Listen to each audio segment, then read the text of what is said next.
नमस्कार। दोस्तों, आज हम बात करेंगे एक ऐसी कंपनी के बारे में, जो वैसे तो टेक्नोलॉजी बिज़नेस में है, लेकिन लेंडिंग भी करती है, लोन भी देती है। क्या आप जानते हैं इस कंपनी के बारे में?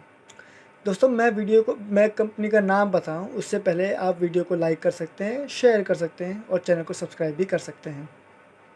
तो दोस्तों, सही गेस किया आपने, कंपनी का नाम है बजाज फाइनेंस।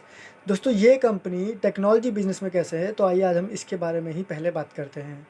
दोस्तों, ये कंपनी क्या करती है, जितने भी इसके कस्टमर्स हैं, जो भी इनसे लोन लेते हैं, उन कस्टमर्स का डेटा एक जगह कोलेक्ट करती है और उसके बाद उसको डेटा एनालाइज़ करती है कि उसके कस्टमर्स आगे क्या खरीदने वाले हैं या क्या खरीद सकते हैं। तो इससे होता क्या है कि ये पहले ही प्रीएम्प्ट कर लेती है कि इसके कस्टमर्स क्या खरीदने वाले हैं। इसीलिए दोस्तों, ये वहाँ पे जाके भी उन प्रोडक्ट्स को भी डेवलप करती है उसी हिसाब से कि इसके कस्टमर्स क्या खरीदने वाले हैं, उसी हिसाब से प्रोडक्ट्स डेवलप करती है। जैसे कि अगर आप देखेंगे कि कोई कस्टमर इनका और इलेक्ट्रॉनिक्स बिज़नेस में काम कर रहा है और इलेक्ट्रॉनिक्स सामान खरीदता है, तो ये उसका डेटा कलेक्ट करेंगे और ये देखेंगे कि वो इलेक्ट्रॉनिक्स गैजेट और कौन से खरीद सकता है। जैसे आपने फ़ोन लिया, तो आपको हो सकता है कि उसका चार्जर चाहिए होगा, या हो सकता है आपको उसके क्लिक कवर चाहिए होगा, या फिर उसका अलग-अलग चीज़ें आपको उसके लिए चाहिए होंगी। या फिर आप फ़ोन लेंगे तो फिर आप वॉशिंग मशीन भी ले सकते हैं, टीवी भी लेंगे और अलग-अलग चीज़ें आप वो तो इसी तरह से ये लोग क्या करते हैं, ये इस डेटा एनालाइज़ करते हैं कि इनके और कस्टमर्स क्या खरीद सकते हैं।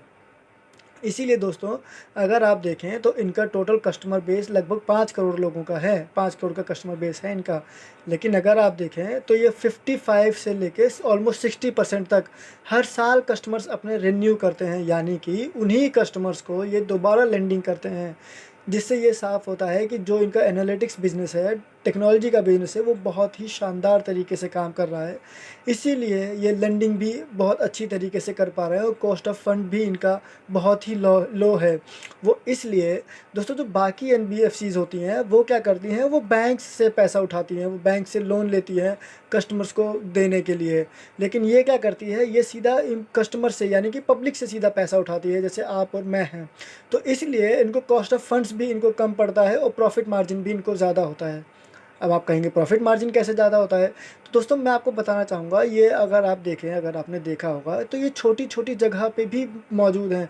अगर आप देखें तो एक छोटी-सी किराना शॉप के आस-पास भी आपको ये मिल जाएँगे, या फिर मोबाइल शॉप पे भी आपको मिल जाएँगे, और एक बड़े से हॉस्पिटल चेन या फिर रिलायंस स्टोर्स या टाइप के, रिलायंस डिजिटल स्टोर्स टाइप के जगह पे भी आपको ये मिल जाएँगे। ये लोग क्या करते हैं दोस्तों, जैसे कि ये इनका बिज़नेस कैसे काम करता है दोस्तों, ये लोग क्या करते हैं, जैसे कि आपको एक वॉशिंग मशीन लेनी है, या मान लीजिए आपको एक मिक्सर लेना है जो कि 2000 रुपये का आता है। तो ये क्या करेंगे, ये कस्टमर को कहेंगे, सर आप 750 रुपये यानी कि 750 पर मंथ का ईएमआई बनवा लीजिए 3 महीने के लिए। तो कस्टमर को लगेगा कि 750 रुपये 3 महीने में देने, 2000 रुपये एक साथ देने से अच्छा है 750 रुपये हर महीने देता हूँ, 3 महीने तक दे दूँगा। तो अगर आप देखें तो कस्टमर्स ने पे किए हर महीने के एक्स्ट्रा 150 रुपये, यानी क्योंकि 750 रुपये के हिसाब से उसके बनते हैं 7 या 21 और 50, 2250 रुपये उसने दिए, यानी कि उसने 250 रुपये एक्स्ट्रा दिए। तो अगर आप देखें तो उसने एक्स्ट्रा दिए 250 रुपये, जो कि 10% बनता है टोटल अमाउंट का, यानी कि उन्होंने 3 महीने में ही 10% कमा लिए। अगर आप उसको ऐसे एनुअलाइज़ करेंगे तो वो लगभग 40% बनता है। तो दोस्तों, इसीलिए एक तो इनका कॉस्ट ऑफ फंड बहुत कम है, जो कि बैंक के बराबर है, और इनका प्रॉफ़िट मार्जिन बहुत ज़्यादा है। तो इसीलिए अगर आप देखें दोस्तों, तो इसका प्रॉफ़िट 35% के हिसाब से ग्रोथ होती है इसकी हर साल की। इस और दोस्तों, मैं आपको एक डिस्क्लोज़र भी देना चाहूँगा कि मैंने इस कंपनी में इन्वेस्ट किया था जब इसका शेयर प्राइस 1900 रुपये का था, और आज का शेयर प्राइस लगभग 7000 रुपये का है। तो दोस्तों, इसलिए मुझे लगता है कि अगर ये कोई बहुत बड़ी बात नहीं कि अगर ये बैंकिंग लाइसेंस भी इसको मिल जाए। तो इसलिए दोस्तों, मुझे लगता है कि आपको ये कंपनी अपने रडार पर रखनी चाहिए, क्योंकि बहुत शानदार कंपनी है, बहुत ही नीश बिज़नेस में काम करती है और बहुत ही लॉन्ग टर्म में ये बिज़नेस करने वाली है, बहुत बहुत लॉन्ग टर्म में ये काम करेगी।